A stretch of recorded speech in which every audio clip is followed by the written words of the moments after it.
Welcome to this explainer. Today, we're jumping right into the cold hard math that proves, beyond a shadow of a doubt, why you absolutely do not need $1 million to become wealthy.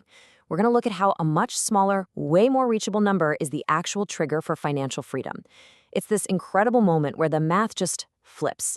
And honestly, it changes your financial trajectory forever. You know, most of us are totally conditioned to fixate on that shiny seven-figure mark as the only finish line worth crossing. We're taught to believe that wealth just quietly switches on the exact day you finally hit $1 million, like it's a magical threshold where you're suddenly allowed to feel secure. But the truth? $1 million is just a number, and honestly, chasing it blindly can actually do a lot more harm than good. Think about it. This generational mindset, this deeply ingrained idea that a real fortune is $1 million and absolutely nothing less counts, it just makes everyday savers feel hopelessly behind. It's like staring up at this massive, intimidating mountain peak. And tragically, it leads so many people to just throw their hands up and quit the journey before the actual magic of wealth building even gets a chance to happen. But here's the thing. The real number where wealth fundamentally changes character, it's much smaller, it's far stranger, and it is infinitely more reachable for ordinary middle earners. For a lot of people, that number sits right around $100,000. Yep. It's a number that's close enough to actually touch, but quiet enough to completely miss if you don't know exactly what you're looking for. So let's bring this down to earth. Imagine 4 everyday people staring up at that exact same mountain, each with wildly different starting points, just to see what the math actually does to them over time. We've got John, who's 52 and steadily saving $600 a month. Then there's Maya, a 28-year-old teacher putting away $500 a month. Carla, who is 32, is aggressively saving $2,000 a month. And finally, Diana, 34, who's stuck dragging $8,000 in credit card debt at a brutal 24% interest rate. Same mountain, completely different paths. Now, for the first several years, everyone experiences the exact same brutal reality of what we call before crossover. This is that grueling phase where you are the sole engine pushing the boulder uphill. You're sweating, you're pouring in the cash, and honestly, the market barely helps at all. It's heavy, it's exhausting, and man, it feels incredibly slow. Take John's first year, for example. He poured in $7,200 of his own hard-earned money, but a 7% market return only yielded $700. Measured against his own heavy lifting, his money was contributing almost nothing to the overall effort. It literally feels exactly like stuffing loose cash under a mattress, just with a lot more paperwork. You do all the heavy lifting and you get basically zero magic. This painfully slow phase, it's like a thick fog where almost everyone quits. In fact, John had a coworker who managed to save $40,000, watched it grow by what felt like just pocket change, and decided investing was totally pointless. He completely cashed out, walked away, just one single step away from success, simply because he was tired of pushing that boulder. He just couldn't see through the fog. But here is the ultimate secret to cutting through that fog. If you just stay invested and keep loading the spring, you unlock this brilliant hidden mathematical trick called the rule of 72. It's super simple. You just take the number 72 and divide it by your expected rate of return.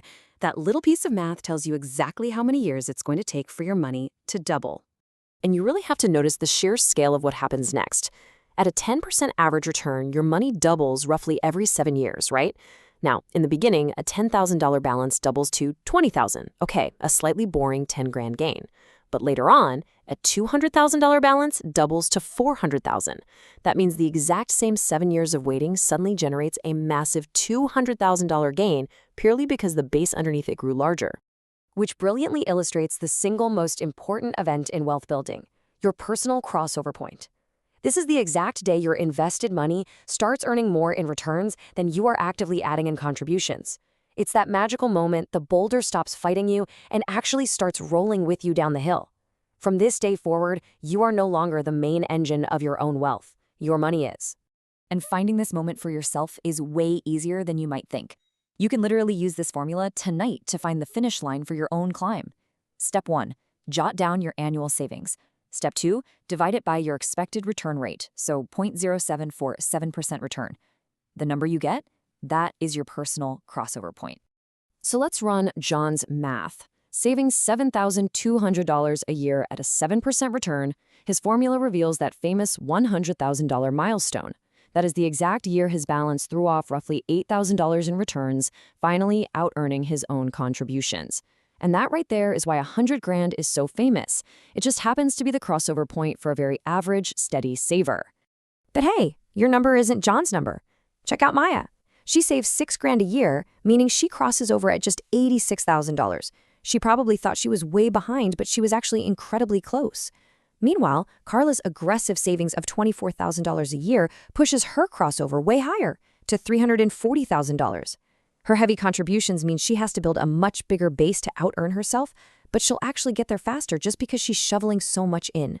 Now, I do have to warn you, this exact same crossover formula has a pretty dark side, because compounding genuinely doesn't care which direction it's pointing. It just relentlessly does the math. Which brings us right back to Diana's trap. Remember her? She is stuck being the engine of someone else's wealth. That vicious 24% credit card interest means her $8,000 debt is violently fighting to double every 3 years before she can even kill it. This is the crossover point running in reverse, and man, it is absolutely ruthless. Her money is working overtime for the bank, not for her. And even if you're doing all the right things and saving, hidden traps can still catch you. Like that seemingly tiny 2% financial advisor fee. Yeah, it might be quietly funding your advisor's weekend golf habit, eating a full third of your total balance over a career. By slowing down your doubling time, that tiny fee pushes your crossover finish line further and further up the mountain, forcing you to carry that heavy boulder way longer than you ever needed to. So, to drag your crossover point closer and make the hard part a whole lot shorter, you simply need to protect your returns. Hold plain, boring index funds to completely dodge those massive fees. Use tax-advantaged retirement accounts so taxes don't skim off your growth. Always, always capture 100% of your employer match, because that is an instant 100% return on your money. And above all else, never, ever cash out early and reset your loaded spring to zero. This is exactly why most of America's record number of retirement millionaires started out just like you.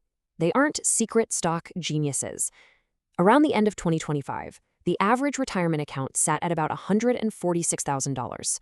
Notice how perfectly that sits right in the crossover zone we've been talking about. They crossed over, and then they just waited. $1 million just isn't a magical trigger. It's not the day you suddenly become wealthy. Honestly, $1 million is really just the final receipt that compounding mails to you years after your wealth explosion has already quietly happened. True wealth begins the exact day your money starts working harder than you do. So I highly encourage you to run your own math tonight. Sit down, take your annual savings, and divide it by a reasonable return rate, because you might just find that your personal finish line, the end of that lonely uphill climb, is stunningly close. It's probably far closer than a distant, intimidating million ever was. Thanks for joining me for this explainer. So grab a calculator tonight and ask yourself, exactly how many years do you have left before your money permanently takes the wheel?